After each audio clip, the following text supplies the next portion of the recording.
नमस्कार दर्शकबिन, स्वागत छ कार्यक्रम क्यापिटल कनेक्सनमा। आज पनि म उपस्थित भइसकेको छु दिपेश किमिरे र आज म विशेष गरी यो साता नेपाली शेयर बजारमा कस्तो देखियो त भन्ने विषयवस्तुमै केन्द्रित भएर तपाईहरुलाई म आज जानकारी गराउनेछु। दर्शकबिन, नेपालको शेयर बजार निकै उतार चढावपूर्ण देखिएको छ। निरन्तर बढिराखेको बजार यो साता दिनको अङ्कको मात्रै सुधार देखिएको छ साताभरको हामीले विश्लेषण गर्दा। तर कारोबार रकम हेर्दा हामीले यो साता निकै तेजी पाएका छौं, किनकि अहिलेसम्मकै साता दिनभरिको हामीले कारोबार रकमको विश्लेषण गर्ने हो भने यो साता सबैभन्दा बढी, यो अहिलेसम्मको इतिहासकै सबैभन्दा बढी कारोबार भएको छ र नयाँ नयाँ रेकर्ड कायम भएका छन् यो साता नेपाली शेयर बजारमा। किनकि यो साता नै अहिलेसम्मको उच्च बिन्दु शेयर बजारले कायम गर्न सफल भएको छ। किनकि 3200 बिन्दु भन्दा माथि पुगेको छ। 3220 सम्म पुगेर बजार फर्किएर बन्द हुँदा गत बुधबार मात्रै 3198.60 अङ्कमा आइपुगेर बजार बन्द भएको थियो। यो मानेमा पनि के हुन्छ भने बजारमा निरन्तर तेजी आइरहेको छ भन्ने विश्लेषण हुन्छ, किनकि कारोबार रकमले पनि साथ दिएको छ।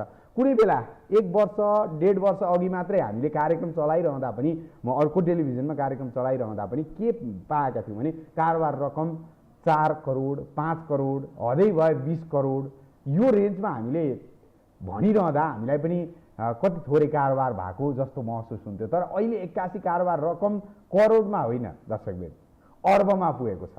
अर्बको पनि सिंगलमा होइन डबलमा पुगेको छ।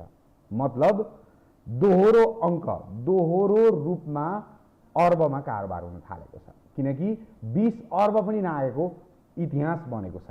कारोबार रकम यही साता हामीले हिसाब गर्दा पनि कारोबार रकममा गत बुधबार मात्रै 21 अर्ब 31 करोड यो अहिलेसम्मकै उच्च बिन्दु रहेको थियो भन्ने गरिएको थियो। तैपनि आइतबार, साताको पहिलो दिन आइतबार 21 खर्ब 64 अर्ब 76 करोड रुपियाँ बराबरको कारोबार भएर अहिलेसम्मको हाई बिन्दु कायम भएको छ।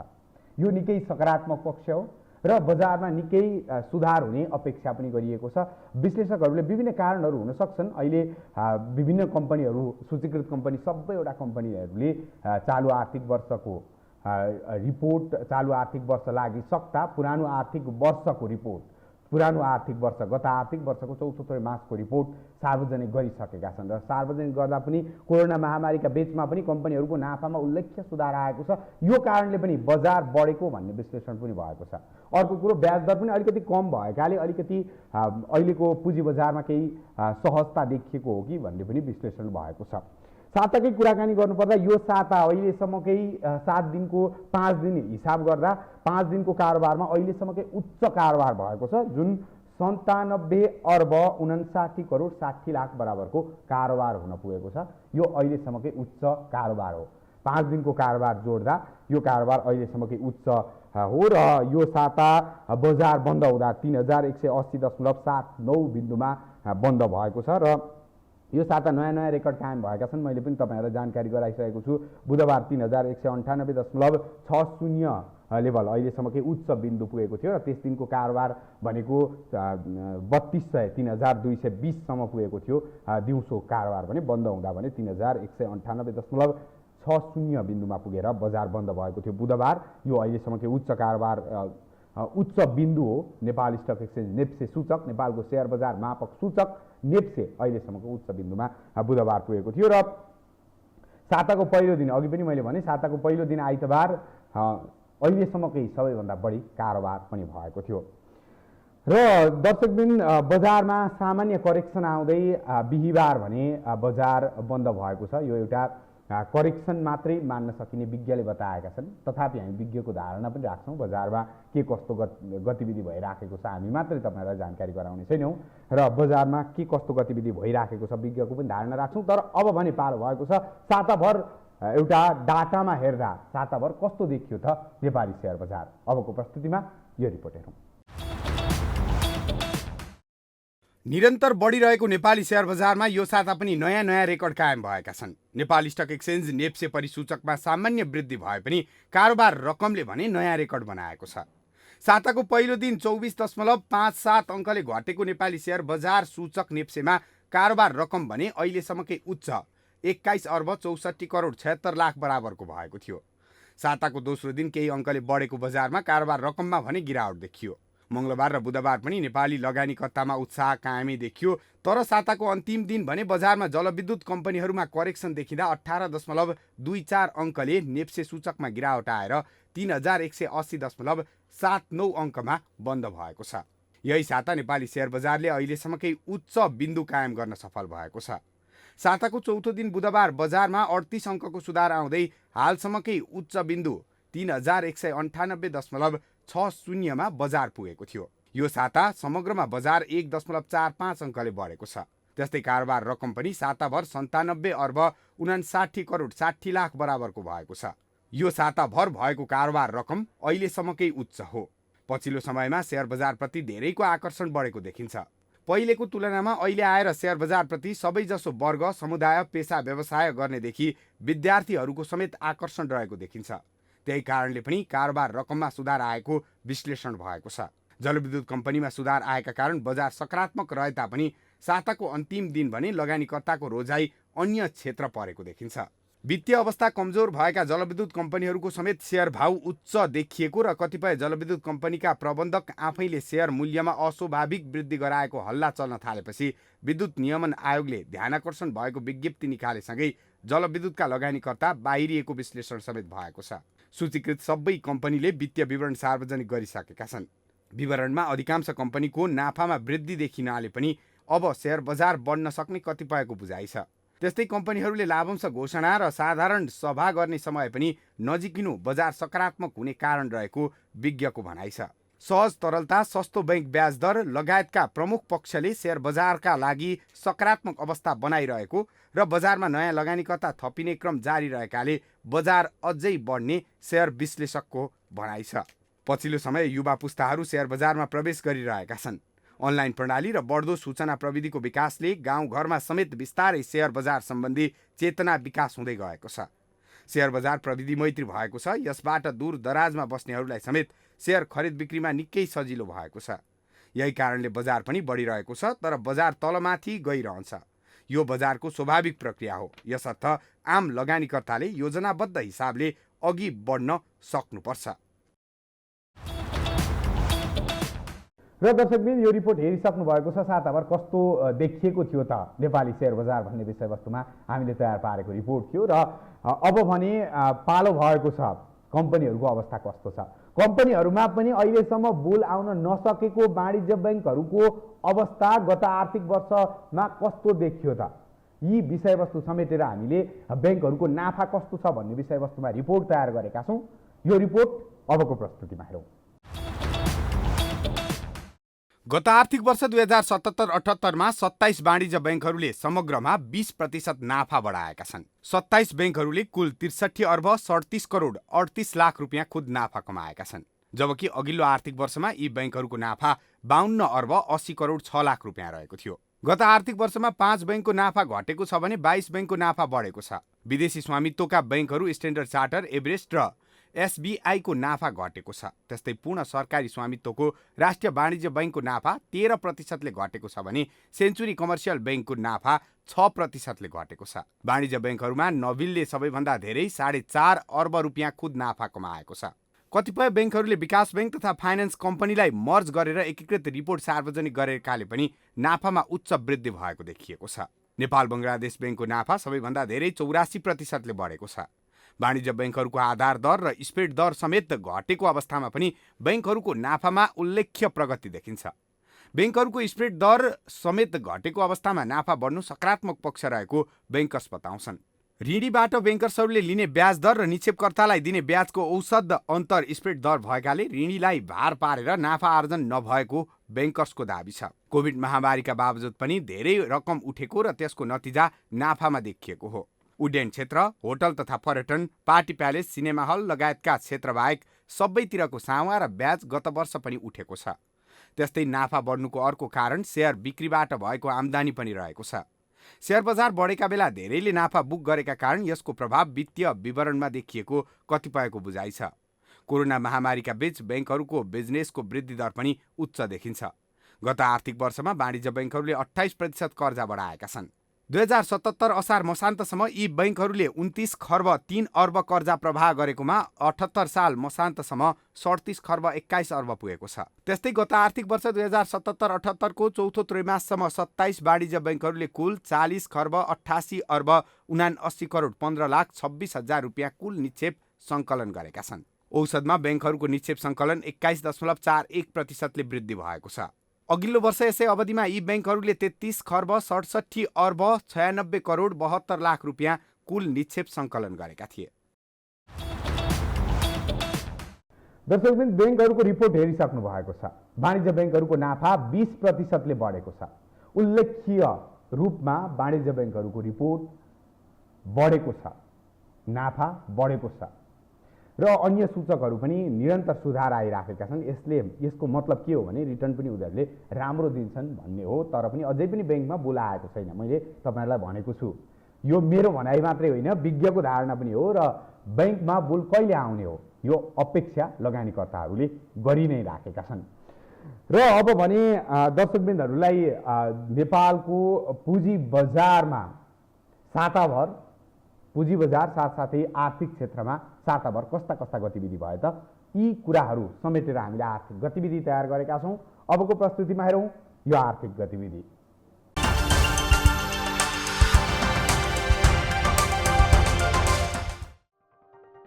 राष्ट्रिय गौरवको माथिल्लो तामाकोसी जलविद्युत आयोजना पूर्ण रूपले सञ्चालनमा आएको छ। 6वटै युनिट सञ्चालनमा आएर 456 मेगावाट विद्युत उत्पादन सुरु भएको हो। नेपालमा सञ्चालित जलविद्युत आयोजनामध्ये यो सबैभन्दा ठूलो हो। यसअघि 5वटा युनिटबाट उत्पादन थालिसकेको आयोजनाले सोमबार 6औं युनिटबाट समेत उत्पादन थालेको हो। यससँगै 10 वर्षदेखि निर्माण भइरहेको माथिल्लो तामाकोसी जलविद्युत आयोजना सम्पन्नको चरणमा पुगेको छ। स्वदेशी लगानीमा निर्माणाधीन 456 मेगावाटको माथिल्लो तामाकोसी जलविद्युत आयोजनामा 76 र 76 मेगावाटका 6वटा युनिट जडान गरिएको छ। वाणिज्य बैंकहरूले लघु, घरेलु, साना तथा मझौला उद्यम क्षेत्रमा तोकिए भन्दा कम कर्जा प्रवाह गरेको पाइएको छ।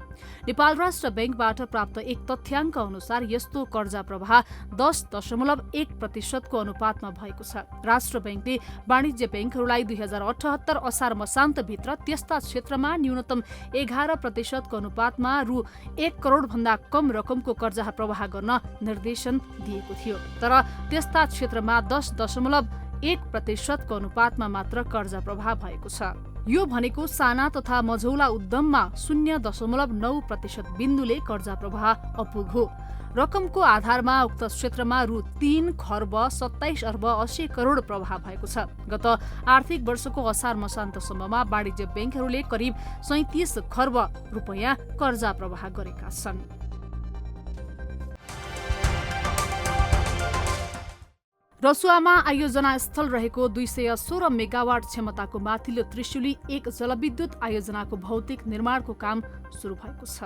भूमिगत विद्युत गृह जान प्रयोग हुने भेन्टिलेसन टनेलको काम सुरु गरिएसँगै आयोजनाको निर्माण सुरु भएको हो। कुल 246 मिटर भेन्टिलेसन टनेल निर्माणका लागि चट्टान फोर्ने कामका लागि मंगलबार पहिलो विस्फोट गराइएको आयोजनाले जनाएको छ।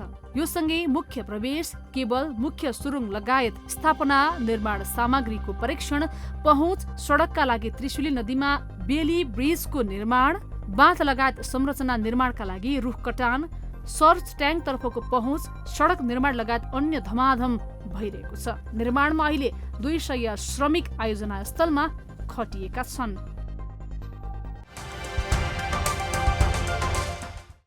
चालु आर्थिक वर्ष 2078-79 को पहिलो महिनामा संघीय सरकारले 10 अर्ब रुपैयाँ बराबरको बजेट खर्च गरेको छ। सरकारले चालु वर्षको पहिलो एक महिनामा 10 अर्ब 49 करोड रुपैयाँ अर्थात् 0.64% रकम मात्र खर्च गरेको महालेखा नियन्त्रकको कार्यालयले जनाएको छ। सो रकम गत आर्थिक वर्ष 2077-78 को तुलनामा झण्डै 5 गुणाले बढी हो।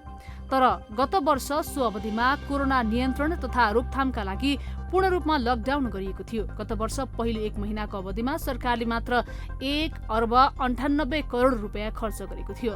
सरकारले चालु वर्षमा चालुतर्फ 10 अर्ब 15 करोड रुपियाँ बजेट खर्च गरेको छ भने पुँजीगत खर्च 94 करोड रुपियाँ मात्र खर्च भएको छ, जुन लक्ष्यको 0.22% मात्र हो।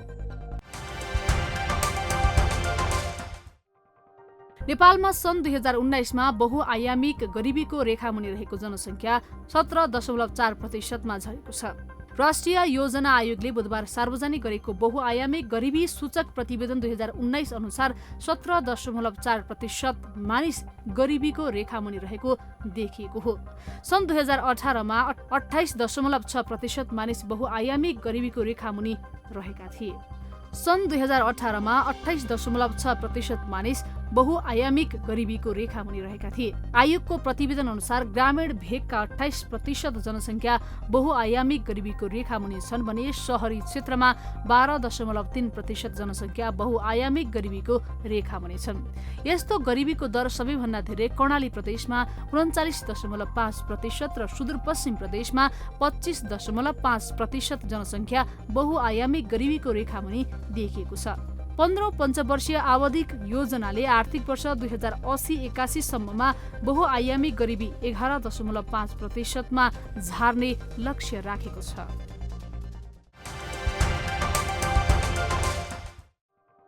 नेपाल राष्ट्र बैंकले 17वटा लघुवित्त वित्तीय संस्थालाई कारबाही गरेको छ। यी संस्थाहरूलाई केन्द्रीय बैंकले तोकिएको नीति निर्देशन पालना नगरेको भन्दै यी लघुवित्त वित्तीय संस्थालाई केन्द्रीय बैंकले कारबाही गरेको हो। आर्थिक वर्ष 2075-76 देखि 2076-77 असार मसान्तसम्म राष्ट्र बैंक लघुवित्त वित्तीय संस्था सुपरिवेक्षणले 84वटा संस्थाको स्थलगत सुपरिवेक्षण गरेको थियो, जसमध्ये नियामक निकायको निर्देशन विपरीत कारोबार 17वटा लघुवित्त संस्था कारबाहीमा परेका हुन्।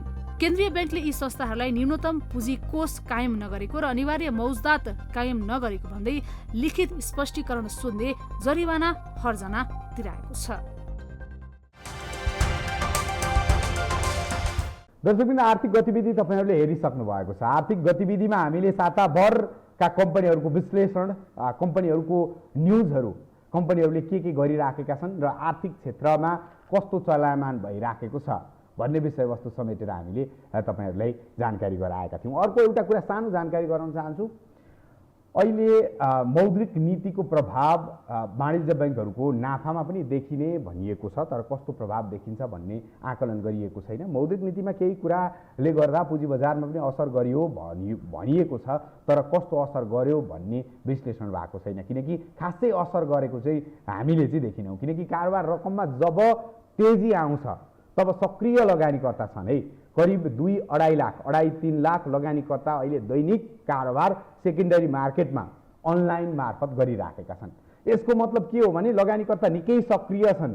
बजार अहिले घट्ने अवस्था छैन, नाफा बुक मात्रै गरेका भनेर भनिराखिएको छ। कस्तो हुने हो त्यो भने हेर्न बाँकी नै रहेको छ। दर्शकबिन अब भने पालो भएको छ शेयर शिक्षाको। शेयर शिक्षामा हामी हरेक साता तपाईहरूलाई तपाईहरूकै जिज्ञासा मेटाउने प्रयास गर्दै आएका छौँ। खास शेयर शिक्षामा तपाईहरूको कमेन्टलाई हेरेर तपाईहरूको जुन मागहरूलाई सम्बोधन गर्ने हामीले प्रयास गरेका छौँ। हामीले विगतका एपिसोडहरूमा आइपिओ कसरी भर्ने, सेकेन्डरी मार्केटमा कसरी प्रवेश गर्ने र सेकेन्डरी मार्केटमा प्रवेश गरिसकेपछि कस्ता कम्पनी सुरुमा किन्ने र प्राइमरी मार्केटमा पनि हामीले आइपिओ हाल्दा कतिसम्म हाल्न सक्छौँ भन्ने विषयवस्तु हामीले समेट्दै आएका थियौँ। आज भने हामी सेकेन्डरी मार्केटमा कम्पनी कसरी छनौट गर्ने, नाफा कसरी बुक गर्ने भन्ने विषयवस्तुमा जानकारी दिन प्रयास गरेका छौँ। यसका लागि हामी तपाईहरूलाई स्टुडियो 2 तर्फ तपाईहरूको ध्यान आकृष्ट गर्न चाहन्छौँ।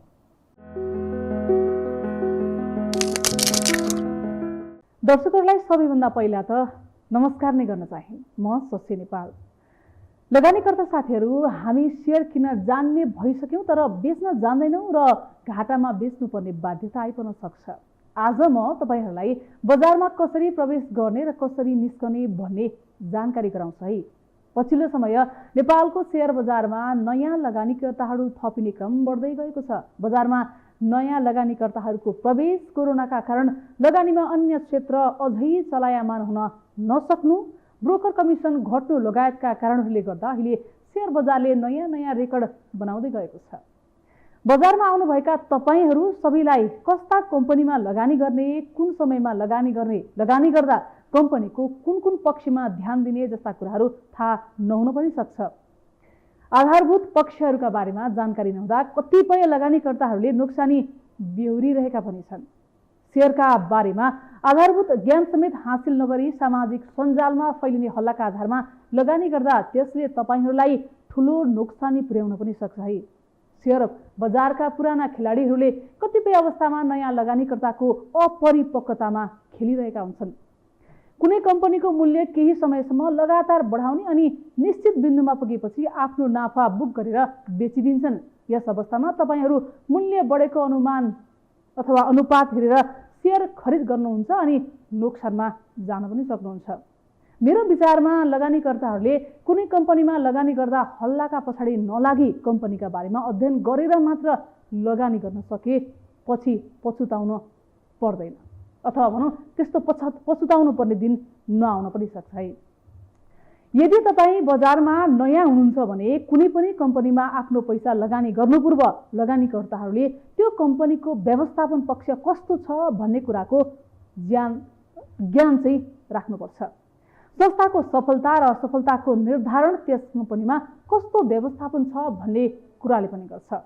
राम्रो व्यवस्थापनका साथ सञ्चालित कम्पनीहरू सफल हुने सम्भावना बढिरहन्छ। कम्पनी सफल हुनु भनेको तपाईँको लगानी सुरक्षित पनि हुनु हो। साथै कम्पनीको छनौट गर्दा त्यो कम्पनी कस्तो व्यक्तिले नेतृत्व गरेको छ भन्नेतर्फ पनि ध्यान दिनु होला है।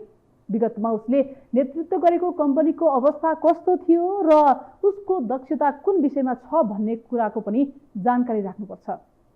अर्को कुरा छ इपिएस। इपिएस शेयर बजारमा तपाईँहरूले चाहिँ यो व्यापक रूपमा सुनेको शब्द हुन सक्छ। सुन्नु भएको छैन भने म आज सुनाउँछु, सुन्नुहोस् है ध्यान दिएर। इपिएस भनेको कम्पनीको प्रति शेयर आम्दानी हो। कम्पनीको प्रति शेयर आम्दानीको अवस्था कस्तो छ भन्ने कुराको जानकारी तपाईलाई हुनै पर्छ। लगानी गर्दा कम्पनीको पछिल्ला वर्षहरूको प्रति शेयर आम्दानीको अनुपात हेरी पहिलेका वर्षहरूमा भन्दा आम्दानी बढेको र बढ्न सक्ने कम्पनी नै छनौट गर्नुहोस्। सकेसम्म प्रति शेयर आम्दानी बढी भएका कम्पनीहरूमा लगानी गरेमा त्यस्तो लगानीले बढी मुनाफा दिन सक्छ। त्यस्तै अर्को कुरा, लगानी गर्दा कुन अवस्थामा कुन क्षेत्रमा लगानी गर्ने भन्ने कुराको ज्ञान पनि तपाईहरूमा हुनु जरुरी छ। नेप्सेले कम्पनीको स्वरूप र तिनको कामका आधारमा विभिन्न 13 उपसमूहमा विभाजन गरेको छ। जस्तो कुनै समयमा देशको पर्यटन क्षेत्रमा राम्रो भइरहेको छ भने त्यस्तो अवस्थामा पर्यटनसँग सम्बन्धित कम्पनीहरूमा गरिएको लगानी बढी सुरक्षित र लाभदायी हुन सक्छ। कुनै ब्याङ्किङ क्षेत्रमा लगानी गर्दा ब्याङ्कहरूले निक्षेप सङ्कलन र ऋण लगानीको अवस्था अध्ययन गर्नै पर्छ। निक्षेप पनि बढेको र ऋण लगानी पनि बढेको अवस्था भनेको ब्याङ्किङ क्षेत्रको लगानीका लागि उपयुक्त हुन सक्छ भने बिमा कम्पनीहरूको जारी बिमा लेख सङ्ख्या र खुद बिमा शुल्क बढेको र दाबी भुक्तानी घटेको अवस्था बिमा कम्पनीका लगानीका लागि उपयुक्त हुन जान्छ।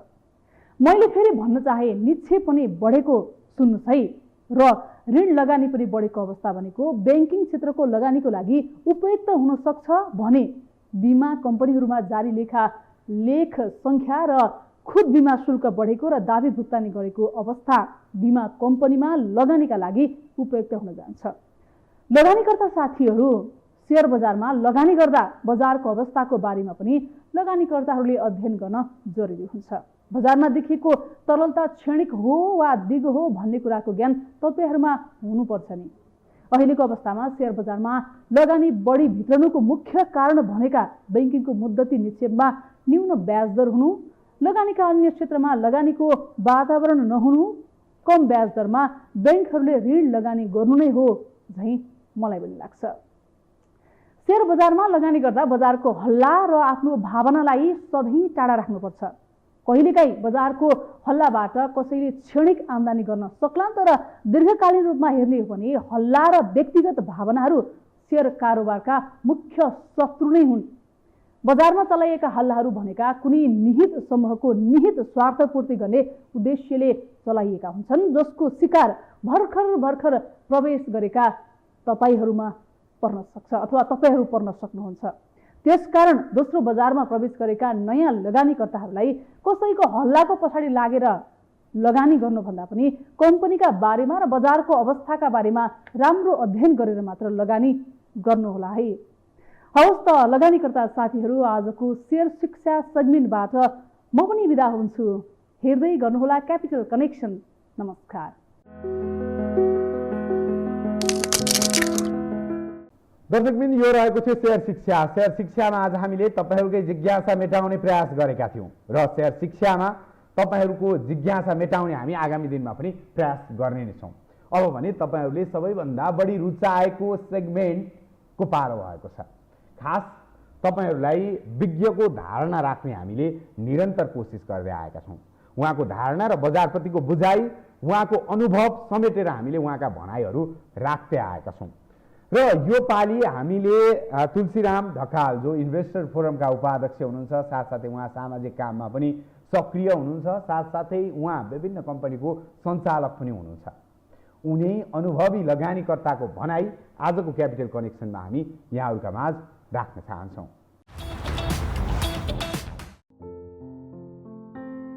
तुलसीराम ढकाल एक सक्रिय लगानीकर्ता, शेयर विश्लेषक र अनुभवी लगानीकर्ता। विगत 2 दशकदेखि पुँजी बजारमा सक्रिय रहेका ढकाल हाल नेपाल इन्भेस्टर फोरमका उपाध्यक्ष छन् भने चिलिमे जलविद्युत आयोजना, मध्य भुटिकोशी जलविद्युत आयोजना र मुक्तिनाथ कृषि कम्पनीका सञ्चालक पनि हुन्। पुँजी बजारको विकासमा निरन्तर लागि परेका ढकालले आजको क्यापिटल कनेक्समा नवप्रवेशी र अन्य लगानीकर्ताहरूलाई आफ्नो भनाइ राखेका छन्। उनी अनुभवी लगानीकर्ता ढकालका अनुभव र बजार विश्लेषण जस्ताको त्यस्तै। यो हो टेलिभिजनको क्यापिटल कनेक्सन कार्यक्रम हेरेर बसिरहनु भयो भने समग्र लगानीकर्ता दर्शक महानुभावहरूमा मेरो नमस्कार। र मलाई चाहिँ यस टेलिभिजनले केही शेयरका कुराहरू राख्नलाई उहाँहरूले मलाई समय दिनुभएकोमा विशेष गरेर धन्यवाद सहित मैले मेरा कुराहरू राख्न चाहेँ। विशेष गरेर उहाँहरूले चाहिँ गर्न खोजेको अहिले चाहिँ हाम्रो अब पुँजी बजार लगातार वृद्धि पनि भइरहेछ, पुँजी बजार आम रूपले विकास भइरहेछ। कसरी चाहिँ पुँजी बजारको हकहितको विकास गर्ने, के गर्ने, कसरी पुँजी बजारमा छिर्ने, कसरी लगानी गर्ने भन्ने कुरालाई नै उहाँहरूले बढी फोकस गर्न चाहे जस्तो लाग्यो। र मैले चाहिँ विशेष गरेर नयाँ लगानीकर्ताहरूको लागि नै मैले जानेका बुझेका कुराहरू मैले यहाँहरूलाई अर्पण गर्न चाहेँ। र नयाँ लगानीकर्ताहरू छिर्न पुँजी बजारमा कतिपय छिरिसक्नु भएको छ र कतिपय लगानीकर्ताहरू छिर्न खोजिरहनु भएको अवस्था छ। विशेष गरेर पछिल्लो समयमा तपाईँको यो कोभिडको कारणले गर्दा पनि नयाँ लगानीकर्ताहरू, जसले गर्दाखेरि उद्योग धन्दा कल कारखाना सबै बन्द रहे र बाहिर गएर काम गर्ने अवस्था रहेन उद्योग धन्दा, त्यसले गर्दा पनि पुँजी बजारमा लगानीकर्ताहरूको आकर्षण बढेको हुनुपर्दछ। यस्तै बिचमा तपाईँको आइपिओ, विभिन्न कम्पनीहरूको आइपिओ पनि जारी भयो, जसले गर्दाखेरि एउटा 10 किता सेयर पर्यो भने नि त्यसको 6,000, 7,000, 10,000सम्म मार्केटमा भाउ पुग्यो। कुनै कुनै कम्पनीको तपाईँको 2,800सम्म पनि पुगेको रेकर्ड छ। यसले गर्दा पनि नयाँ लगानीकर्ताहरू पुँजी बजारमा आकर्षण बढेको हुनुपर्दछ। र पुँजी बजारमा हामी आकर्षक त भयौँ, पुँजी बजारमा लगानी गर्ने इच्छा पनि छ, तर कसरी गर्ने, के गर्ने भन्ने कुरामा अलिकति सुझबुझका साथ छिरियो भनेदेखि चाहिँ हामीले 2 पैसा गेन गर्न सकिन्छ जस्तो लाग्छ मलाई। र पुँजी बजारमा छिर्नुभन्दा अगाडि कम्तीमा पनि हामीले पुँजी बजार भनेको के हो, पुँजी बजारमा हामीले सिक्नुपर्ने के हो, पुँजी बजारका ज्ञानहरू के हुन् र पुँजी बजारको बारेमा केही न केही अध्ययन गरेर छिरियो भनेदेखि हामीले अवश्य पनि हामी सफल हुन्छौँ जस्तो लाग्छ।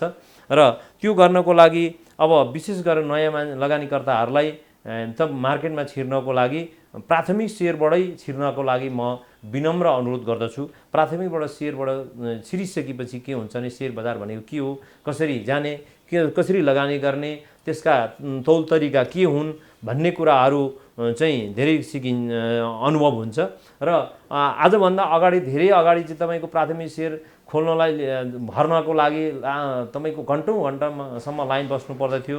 तपाईँको चाहिँ त्यो सेयरको बाँडफाँड 3 महिनामा हुन्थ्यो, त्यो सेयर खातामा आएर बेच्नको लागि करिब करिब 9 महिना पर्खिनु पर्थ्यो र हामीले चाहिँ सेयर बेचेर आफूले पैसा हामी लिन्थ्यौँ भने आजको दिनमा एउटा यस्तो अवस्था आइसकेको छ 36 घन्टामा हामीले सेयर बाँडिसकेको अवस्था पनि सिटिएसले सेयर बाँडफाँड गरिसकेको को अवस्था हो र हामीले एक हप्ता करिब करिब एक हप्तामा हामीले लगानी गरेको सेयर दोस्रो बजारमा लिस्टिङ गरेर कारोबार गरिसकेको अवस्था हो र यसले गर्दाखेरि तपाईँ हामीले सेयर लगानी गर्नुभन्दा अगाडि यी समग्र कुराहरू बुझेर तपाईँको अब त्यो कम्पनीको बारेमा तथ्य सत्य के हो, कसरी अब पब्लिक त आयो लगानी कसरी गर्ने के हो त भन्दाखेरि कम्तीमा पनि त्यो कम्पनी के हो त्यसको वेबसाइटमा सबै वित्तीय विवरणहरू राखिएको हुन्छ, त्यसले प्रकाशन पनि गरेको हुन्छ। भएन भने नि वेबसाइटमा गएर तपाईँको त्यो कम्पनीको अवस्था के हो, कम्पनीको फ्युचर के हो, त्यसको प्लान के हो, त्यसमा लगानी त्यसमा बस्ने चाहिँ सञ्चालकज्यूहरू कस्ताहरू हुनुहुन्छ, यी सबै वित्तीय विवरणहरू बुझेर मात्रै लगानी गर्न विनम्र अनुरोध गर्दछु म। र साथसाथै अब सेयर बजारमा कसरी बुझ्ने भन्दाखेरि यी विभिन्न अनलाइनहरू हुन्छन्, विभिन्न मिडियाहरू हुन्छन्, तपाईँको वेबसाइटमा कम्पनीहरूको बारेमा विस्तृत राखिएको हुन्छ। यी पनि अध्ययन गरेर तपाईँहरू लगानी गर्न छिर्नुभयो भने अवश्य पनि सफल हुनेछ। अब रह्यो यो प्राथमिक सेयरको कुरा र अब रह्यो सेकेन्डरी मार्केटमा हामी कसरी जाने के गर्ने भन्ने कुरामा हामी सेकेन्डरी मार्केटमा लगानी गर्दाखेरि हल्लाको भरमा लगानी नगरौँ, बुझेर मात्रै लगानी गरौँ। बुझ्नको लागि तपाईँको मिडियाहरू मैले अघि नै भनिसकेँ, कम्पनीको बारेमा विस्तृत अध्ययन गरौँ। त्यो कम्पनी कस्तो नेचरको कम्पनी हो, त्यो कम्पनीको ग्रोथ कस्तो छ, त्यो कम्पनीले विगतमा कसरी लाभांश बाँडेको छ र अब कमिङ इयरमा त्यो कम्पनीको प्लान के छ र त्यो कम्पनीले कसरी चाहिँ अगाडि बढ्छ भन्ने कुराहरू हामीले हेरेर लगानी गरियो भने अवश्य पनि हामी सफल हुन्छौँ। र अब त्यसको साथसाथै हाम्रो ब्रोकर साथीहरूसँग पनि सोध्न सकिन्छ, अग्रज साथीहरूसँग पनि सोध्न सकिन्छ र मिडिया मार्फत अनलाइन मिडियादेखि लिएर विभिन्नमा आउँछन्। अनलाइन मिडियामा आएकै कुराहरू सबै हुबहु राम्रा नराम्रा दुईटै कुराहरू आउलान्, त्यसलाई पनि केलाएर हेरेर कुन चाहिँ सही हो कुन चाहिँ सत्य हो, सत्य तथ्य केलाएर हामीले लगानी गऱ्यौँ भने अवश्य पनि पुँजी बजारमा सफल हुन्छ। र कहिले पनि तपाईँको पुँजी बजारमा लगानी गर्दा हौसिने काम नगरौँ र अर्काले कमायो भनेर हामी पनि त्यसकै पछाडि दौडिने काम चाहिँ कदापि नगरौँ। हामी एकदम संयमका साथ लगानी गरौँ र लगानी गर्दाखेरि पहिला सुरुमा लगानी गर्दा तपाईँ हामीसँग जे जति पैसाहरू छ हामीले आर्जन हुनसक्छ, जागिर खाएको हुन्छ, कसैले केही गरेको हुन्छ, कसैले व्यापार बिजनेस गरेको हुन्छ, ती पैसाहरूबाट तपाईँ बिस्तारै 2-4-500 आफ्नो क्यापेसिटी अनुसार तपाईँ छिर्दै जाने अनि त्यस पछाडि त्यो सेयरलाई चाहिँ तपाईँको एउटा यो रेटमा पुगिसकेपछि र अर्को कुरा के हो भने सेयर बजारमा लगानी गर्न छिर्न जो पनि जान्दछ, तर सेयर बजारमा कुन बेला कसरी छिर्ने भन्ने कुराको चाहिँ महत्त्वपूर्ण भूमिका हुन्छ। र सेयर बजारमा छिरिसकेपछि तपाईँले लगानी गरेको पोर्टफोलियोमा मलाई यति % नाफा आइसकेपछि म बुक गर्छु, मलाई यति भए पुग्छ भन्ने कुरो लिएर तपाईँले कहिले पनि लगानी गर्दा धेरै लोभ नगर्नुहोस् पुँजी बजारमा र मलाई यति भए पुग्छ भन्ने हिसाबले तपाईँले लगानी गर्नुभयो भने तपाईँ अवश्य पनि सफल हुनुहुन्छ। र लगानी गर्ने पनि 2-3टा अब तरिका हुन्छन्। एउटा भयो तपाईँको प्राथमिक सेयर बजारबाट भयो, अर्को कुरा भनेको तपाईँले सेकेन्डरी मार्केटमा भयो। सेकेन्डरी मार्केटमा लगानी गर्दा पनि 2-3टा तथ्यहरूलाई हेरेर हामीले लगानी गर्नुपर्दछ। एउटा त तपाईँको लङ टर्म होल्डिङ, मैले यो पैसा ब्याङ्कमा राखेँ भने मलाई कति रिटर्न आउँछ र मैले सेयरमा लगानी गर्ने भने मलाई कति बेनिफिट आउँछ, अर्थात् मैले डिभिडेन्ड कति पाउँछु, बोनस कति पाउँछु र मैले क्यापिटल गेन कति पाउँछु भन्ने कुरा महत्त्वपूर्ण हुन्छ। यी कुरालाई नजरअन्दाज गरेर तपाईँले लगानी गर्नुभयो भने हामी अवश्य पनि सफल हुन्छौँ। र अब रहेको कुरा हामीले केमा म पुगेँ भने प्राथमिक सेयरको कुरा आयो, सेकेन्डरी मार्केटमा कसरी छिर्ने कुरा आयो, सेकेन्डरी छिर्दाखेरिको आफ्नो पुँजीका कुराहरू आए, सो पुँजी। अब रह्यो अर्को भनेको तपाईँको हाम्रो लोनबाट। अब लोन लिएर अब सबै हामी चाहिँ हामीसँग जति पनि लगानी गर्ने पैसा हुँदैन। हामीले त के हुन्छ भने जागिर खाएर अर्थात् घर व्यवहार चलाएर अथवा व्यापारबाट कमाएको केही पैसा केही अंश हामीले पुँजी बजारमा लगानी गर्ने हो। अब तपाईँ पुँजी बजारमा छिर्नुभयो, ज्ञान पनि भयो, तपाईँलाई अनुभव पनि भयो भने चाहिँ अब पुँजी बजारमा मा कसरी जाने भन्दाखेरि बिस्तारै बिस्तारै तपाईँको ब्याङ्क वित्तीय संस्थाहरूबाट तपाईँले धितो आफ्नै सेयर धितो राखेर लोन पनि लिन सक्नुहुन्छ। लोन लिँदा पनि फेरि तपाईँको के हुन्छ भने एकैचोटि हौसिएर लोन नलिउँ। लोन लिने बेलामा पनि तपाईँको करिब करिब आफ्नो क्यापिटलको 30% भन्दा माथि लोनमा कहिले पनि नजाउँ। एकदमै वेस्ट केसमा तपाईँ जानु पर्यो भने तपाईँलाई साँच्चीकै मार्केट राम्रो छ र मार्केट बढ्ने ट्रेन्डमा छ भनेदेखि 40% सम्म आफ्नो सम्पत्ति आफ्नो क्यापिटलको तपाईँले लोन लिएर लगानी गर्नुभयो भने तपाईँ अवश्य पनि सफल हुनुहुन्छ। र तर तपाईँ अत्यन्तै चनाखो हुनुपर्छ। पुँजी बजार भनेको चिज, पुँजी बजारलाई विभिन्न कुराहरूले चाहिँ प्रभाव पारिराखेको हुन्छ। राजनीतिका कुराहरू हुन्छन्, वित्तीय विवरणका कुराहरू हुन्छ, देशको अर्थतन्त्रका कुराहरू हुन्छन्। यी विभिन्न कुराहरूले गाइडेड गरिराखेको हुन्छ। यस्तो अवस्थामा एकदमै चनाखो तरिकाले हामीले काम गर्नुपर्ने हुन्छ। जस्तै अब विभिन्न पोलिसीहरूका कुराहरू आउँछन्, विभिन्न राष्ट्र ब्याङ्कले गर्ने बेला बेलामा गर्ने पोलिसी मौद्रिक नीतिका कुराहरू आउँछन्, विभिन्न गभर्मेन्टको बजेटको कुराहरू आउँछन्।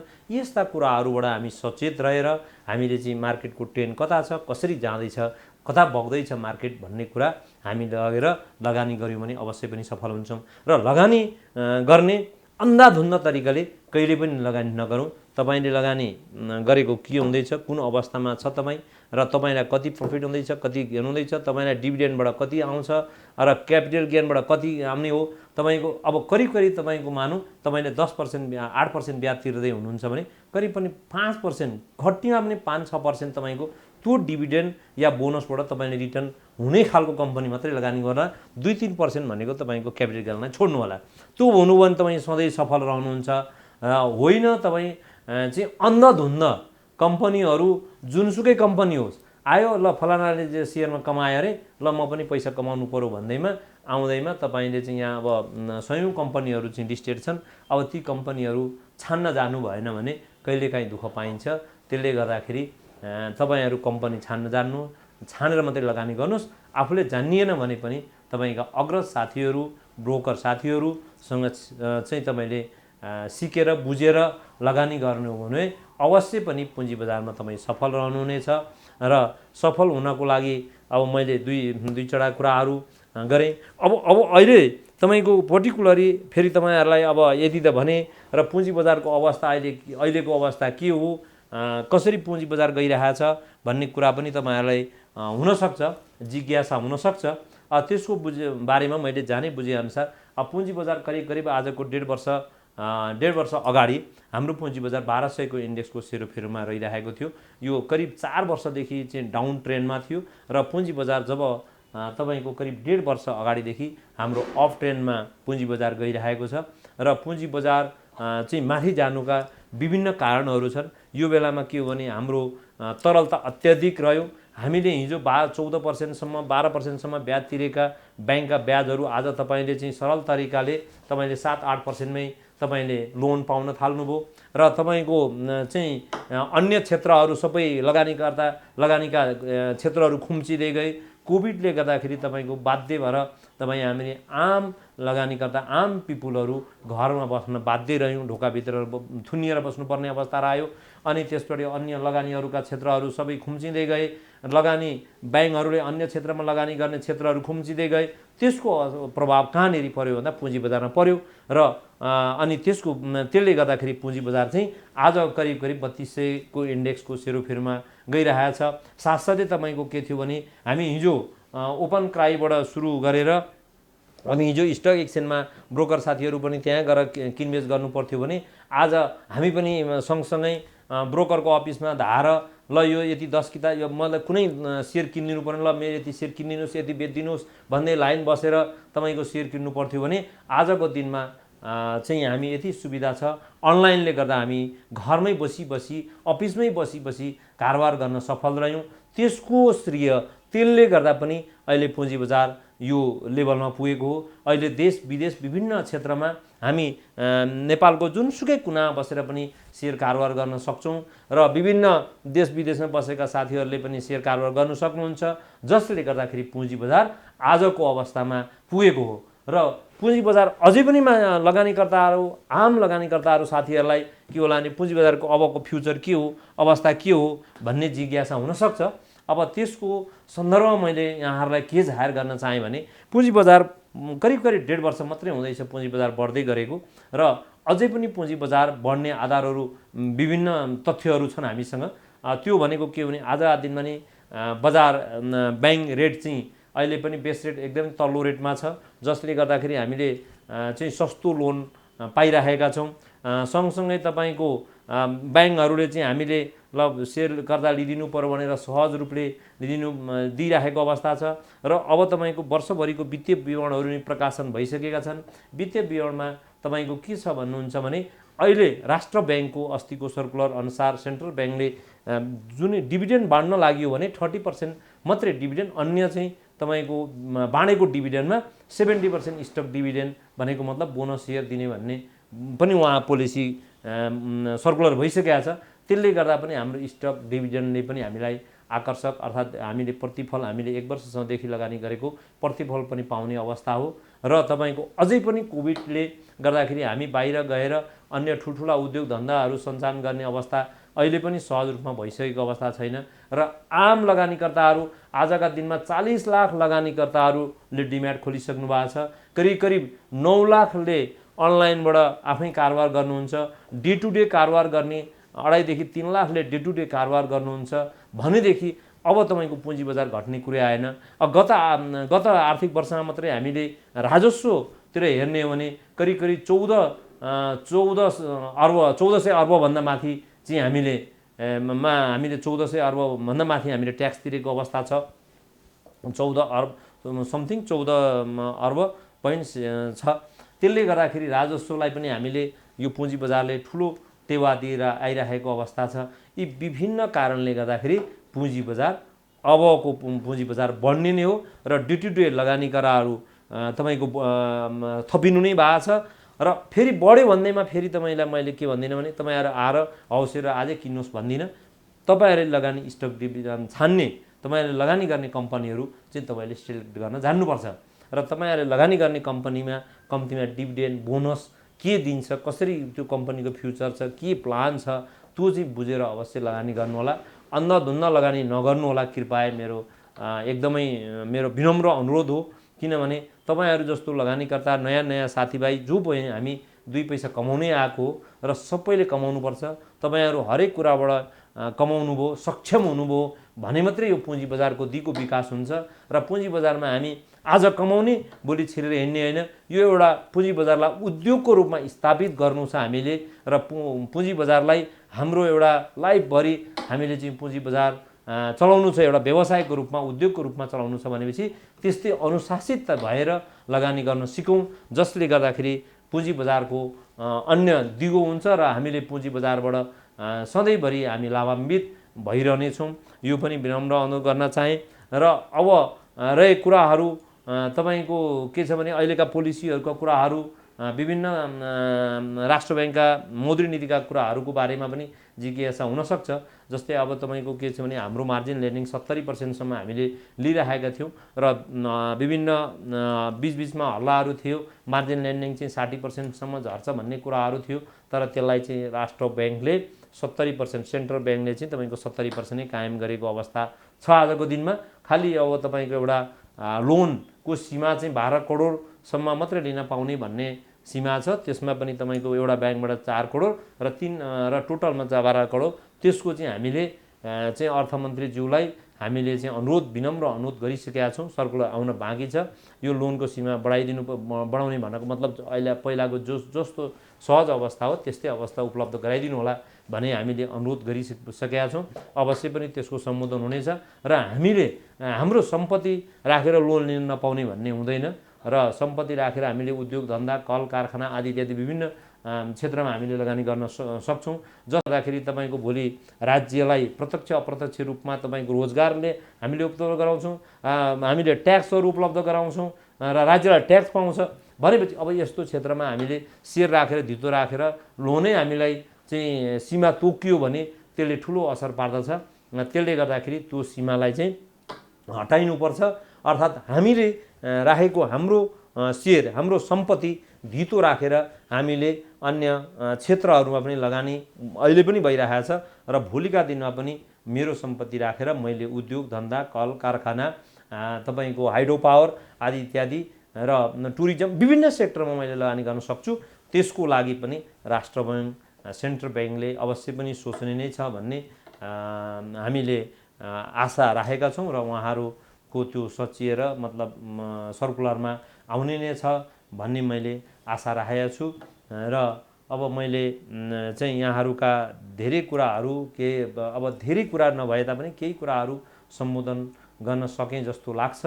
अन्य कुराहरू त्यस्तो भयो भने फेरि आगामी दिनहरू, आगामी कार्यक्रममा पनि हामीले चाहिँ यस्ता कार्यक्रमहरू मार्फत हजुरलाई मैले जानेका बुझेका यहाँहरूले चाहिँ सेयर बजारमा यस्तो भइदिए हुन्थ्यो, यो भए हुन्थ्यो, यस्तो भए पुँजी बजारको विकास हुन्थ्यो, यस्तो भए मैले चाहिँ पुँजी बजारबाट गेन गर्थेँ भन्ने कुराहरू भयो भने आगामी दिनमा यहाँहरूकै टेलिभिजन मार्फत विभिन्न माध्यम मिडिया अर्थात् तपाईँको अनलाइन मार्फत पनि मैले जानेका बुझेका सुझावहरू म हरदम हर पटक दिने नै प्रयास गर्नेछु। यहाँहरूलाई लाग्न सक्छ यसै चाहिँ मैले चाहिँ के गरेँ, म चाहिँ कसरी यो लेभलमा पुगेँ चाहिँ तपाईँको उहाँको पनि अनुभव अर्थात् मेरो पनि अनुभव सुन्न पाए हुन्थ्यो भन्ने यहाँहरूलाई जिज्ञासा हुनसक्छ। म सर्वप्रथम त तपाईँको 2056 सालमा 10 किता हिमालयन ब्याङ्कको सेयर चाहिँ खरिद गरेर पुँजी बजारमा छिरेको हुँ र आजको अवस्थामा मलाई ल्याउनमा त्यो 10 किता सेयर नै ठुलो श्रेय भयो र मलाई त्यसले ठुलो इन्करेज गर्यो। र सुरुमा 1055 मलाई थाहा रेट पनि थाहा छ, 1055 मा मैले किनेको हुँ त्यो सेयर र त्यो किनेको सेयर आजका दिनसम्म मैले बेचेको पनि छुइनँ। त्यो सेयर किनभने मैले इन्टी हो त्यो सेयर, मैले जुन पुँजी बजारमा छिर्ने मौका पाएँ र अन्य क्षेत्रहरू अरू सेयर किन्दै बेच्दै र मैले सर्ट ट्रेडिङ चाहिँ मेरो चाहिँ जहिले पनि मैले कहिले पनि लोभ गरिनँ र पुँजी बजारमा सिचुएसन हेरेर 50, 100, 200 आदि जति हुन्छ मलाई चाहिँ अब यति बेनिफिट आयो भने पुग्छ भन्ने हिसाबले लिएर मैले सेयर कारोबार गरेँ, जसले गर्दाखेरि मलाई लाग्छ आजका दिनमा म पुँजी बजारमा सफल नै भए जस्तो मलाई अनुभव लाग्छ। र अब अर्को कुरा रह्यो पुँजी बजारमा तपाईँको लगानी चाहिँ तपाईँको हाम फाल्नु बुझ्नु चाहिँ जति पनि कमाइन्छ भन्ने ग्यारेन्टी छैन र धेरै बुझेर लगानी गर्नुपर्ने हुन्छ। त्यो भनेको तपाईँको जस्तै उदाहरण एक्जाम्पलको लागि म दिन्छु, तपाईँ चाहिँ समुद्रमा हाम फाल्दै हुनुहुन्छ भनेदेखि अर्थात् समुद्रमा गएर पौडिँदै हुनुहुन्छ भने तपाईँले के गर्नु पर्यो भने पहिला चाहिँ समुद्रको मापन गर्न सिक्नु पर्यो, त्यो कति गहिराइ छ, त्यो म तौरिन सक्छु कि सक्दिनँ भन्ने कुरा बुझेर तपाईँले लगानी गर्नु पर्यो। लगानी गर्नुभयो भने अवश्य पनि सफल हुनुहुन्छ। यो पुँजी बजार भनेको एउटा समुद्र हो र जसले जत्रो लोटा लान्छ त्यति नै तपाईँको पानी लिएर आउने हो। त्यसले गर्दाखेरि यो पुँजी बजारमा तपाईँले यो शिक्षा जति पनि बाँडे सिकिदिँदैन त्यस्तै पुँजी बजारका हामीले बुझेका जानेका चाहिँ शिक्षाहरू हामीले अन्य साथीभाइहरूलाई दियौँ भने अझ पुँजी बजारको विकास पनि रहन्छ र यो क्षेत्र भनेको यस्तो क्षेत्र हो चाहिँ तपाईँको जति लगानीकर्ताहरू आउनुहुन्छ जति कम्पिटिसन हुन्छ त्यति राम्रो हो। त्यसले गर्दाखेरि हामी लगानीकर्ताहरू एकदम सुझबुझका साथ चाहिँ तपाईँले लगानी गर्नुहोस्, बुझेर लगानी गर्नुहोस्। त्यसै तपाईँको चाहिँ गहिराइ मापन नगरिकन छिर्नु हो भने तपाईँ के हुनुहुन्छ भने समुद्रमा डुब्न पनि सक्नुहुन्छ। र अब अर्को कुरा भनेको पुँजी बजार भनेको तपाईँको सधैँ तपाईँको बढिरहने पनि होइन, सधैँ घटिरहने पनि होइन र घट्ने भनेको सधैँ त्यो केचना हाम्रो नेपालको चाहिँ सबभन्दा तल्लो भाग होचो भाग केचना हो र अग्लो भनेको सगरमाथा 8848 मिटर र तपाईँको त्यो केचनाबाट 8848 मिटरको सगरमाथामा चुब्न जानलाई पनि के गर्नुपर्छ नि बिचबिचमा चाहिँ घट्दै बढ्दै तपाईँको रेस्ट गर्दै जानुभयो भने त्यो चुचुरमा पुग्नुहुन्छ। त्यस्तै पुँजी बजार पनि विभिन्न बेलामा चाहिँ 150 अङ्क करेक्सन हुन्छ, अप डाउन हुन्छ। त्यो हुँदैमा आत्तिएर सेयर नबेच्नुहोस्। म नयाँ साथीहरूलाई विनम्र मेरो अनुरोध के हो भने धेरै नयाँ साथीहरू चाहिँ को मैले बुझेको छु सेयर घट्ने बित्तिकै अतालिएर सेयर बेचेर हिँडिहाल्ने, बढ्ने बित्तिकै किनिहाल्ने, त्यो नगर्नु होला। तपाईँको धैर्यता साथ राख्नु होला र पुँजी बजारमा लगानी गरेपछि धैर्यताको चाहिँ अति नै खाँचो छ र धैर्यताका साथ लगानी गर्नु भने अवश्य पनि तपाईँ के गर्नुहुन्छ भने पुँजी बजारको सफल उचाइमा पुग्नुहुनेछ। त्यो भनेको जस्तै तपाईँको 8848 मिटर सगरमाथा पुग्नलाई तपाईँको बिना अवरोह पार गर्दै तपाईँको बेस क्याम्पमा बस्दै जानु हो भने अवश्य नै पुगिन्छ, तर तपाईँ कुदेर जान खोज्नु हो भने पुगिँदैन। त्यसले गर्दाखेरि मार्केट 2 दिन बढ्यो फेरि 2 दिन घट्यो भन्नेमा आत्तिनु नहोस्, हतोत्साही नहुनु होला, बुझेर लगानी गर्नुहोस्। हजुरहरू जहिले पनि लगानीकर्ता, हाम्रा आम लगानीकर्ता साथीहरू सफल हुनुहुनेछ र मेरो यहाँहरूलाई शुभकामना पनि छ। हवस् त, धन्यवाद। र यो कार्यक्रम मार्फत चाहिँ आम लगानीकर्ता अर्थात् आम दर्शकहरूलाई मलाई केही भन्ने मौका दिनुभएकोमा यो हो टेलिभिजन कार्यक्रम सञ्चालक ज्यूलाई धन्यवाद सहित आज म बिदा हुन चाहन्छु। धन्यवाद। दर्शकवृन्द, क्यापिटल कनेक्सनको हामी अन्त्यतिर आइसकेका छौँ। तपाईँहरूले हेरिसक्नु भएको छ आजको सेगमेन्ट कस्तो लाग्यो त। सेगमेन्ट हामीले क्यापिटल कनेक्सनलाई थप परिष्कृत बनाउँदै कसरी लान सक्छौँ त भन्ने विषयवस्तुमा तपाईँहरूको कमेन्ट हामीले खोजेका छौँ। तपाईँहरूले हामीलाई म्यासेज गरेर भए पनि यो टेलिभिजनको जुन फेसबुक पेजमा म्यासेज पनि गर्न सक्नुहुनेछ, साथसाथै हाम्रो यो भिडियोको तल गएर कमेन्ट पनि गर्न सक्नुहुनेछ। यी कुराहरू जानकारी गराइदिएदेखि हामी थप बजारमा हामी सुरक्षित हुन सक्थ्यौँ भन्ने तपाईँहरूको केही जानकारी र तपाईँहरूको जिज्ञासा छ भने हामीलाई तपाईँहरूले जानकारी गराउन सक्नुहुनेछ।